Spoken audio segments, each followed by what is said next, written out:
جی الحمدللہ۔ آج ہم نے سورہ توبہ کی آیت نمبر 31 سے آیت نمبر 37 کا ترجمہ اور جو اس میں اہم نکات تھے اس کی تفسیر جو ہے اس کو اسٹڈی کیا ہے۔ شکیل صاحب نے بڑی وضاحت سے یہ چیزیں ہمیں بتا دی ہیں ان آیات میں جو بیان ہوئی ہیں، جس میں مینلی جو حلال اور حرام کا جو تصور تھا اور جس طریقے سے دوسرے مذاہب میں حلال چیزوں کو حرام قرار دینے کا ایک رواج آ گیا تھا اور حرام کو حلال، تو اس کے بارے میں بات ہوئی اور جو ہے اس حوالے سے اور اور اس کے بعد پھر جو ہے دین کا جو کام کرتے ہیں اس حوالے سے بھی آپ نے بتایا کہ ان کی کیا ذمہ داریاں ہیں اور وہ اپنے دین کے نام کے اوپر جائیدادیں وغیرہ بنانے کی طرف جو ہے وہ اگر وہ کام کریں تو اس کا بہت برا انجام ہے۔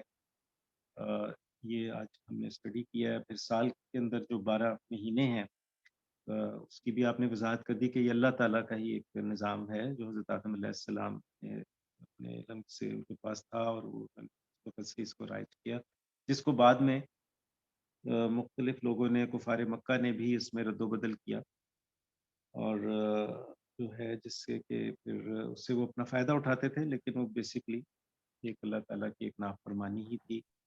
اور ہمارے یہاں بھی جس طرح آپ نے فرمایا کہ 2 مہینوں میں رمضان میں اور شوال میں ہم بھی کچھ دن آگے پیچھے بعض اوقات کر لیتے ہیں، اختلافات ہو جاتے ہیں، تو وہ اللہ کے نظام کو ایک چھڑنے والی جو ہے وہ حرکت ہے۔ تو اس کے آج کے لیکچر کافی کلیئر تھا۔ اس میں ایک اور آپ نے ڈسکشن جب ہو رہی تھی بات بتائی کہ یہ جو 4 مہینے تھے، 4 مہینے ہیں، ذی الحج اور محرم اور رجب، یہ مطلب اس میں حرمت والے مہینے کہلاتے ہیں اور اس میں یہ ہے کہ کوئی لڑائی جھگڑا یا اس طرح کی ان چیزوں کو انیشیٹ کرنے سے منع کیا گیا ہے۔ تو اس میں جو پہلے 3 مہینے ہیں اس میں پہلے جو ہے شروع کے اس میں تھا کہ وہ حج کے مہینے کہلاتے ہیں اور رجب کا جو مہینہ ہے وہ فارملی شاید تھا کہ عمرے کے لیے تھا اس زمانے میں، کہ وہ اس کی فضیلت شاید زیادہ آپ نے کہی ہوتی تھی، یا یعنی اس وقت لوگ سمجھتے تھے یا ہے۔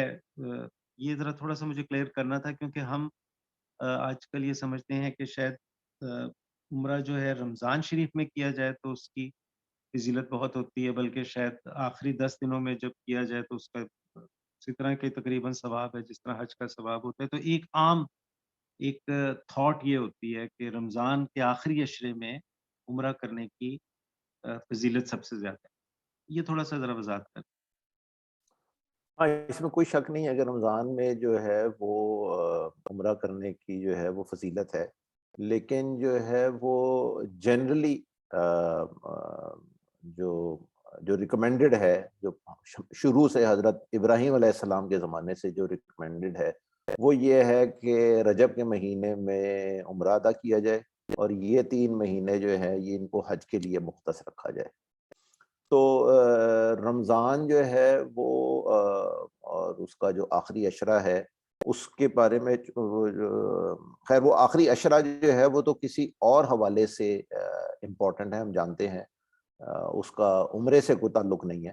ہاں لیکن جو ہے وہ احادیث مبارکہ موجود ہیں کہ رمضان میں جو ہے وہ جو حج کیا جو عمرہ کیا جائے وہ اس کی بڑی فضیلت ہے، تو وہ بالکل موجود ہے۔ وہ آپ سمجھ لیں کہ ایک ایڈڈ وہ ایڈوانٹیج ہے ان کے علاوہ، لیکن اس سے وہ حرمت والا مہینہ پھر بھی نہیں بن جاتا، حرمت والے پھر بھی یہ 4 ہی رہیں گے۔ جی صحیح ہے۔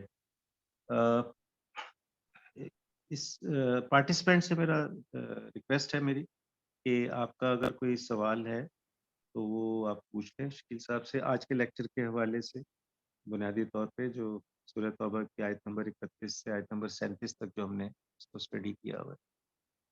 جی participants, please, آپ کا سوال کوئی ہے؟ اعظم صاحب، عارف صاحب، عائشہ ہیں، فاروق بھائی، ویس صاحب، تو آپ پوچھ سکتے ہیں. جی.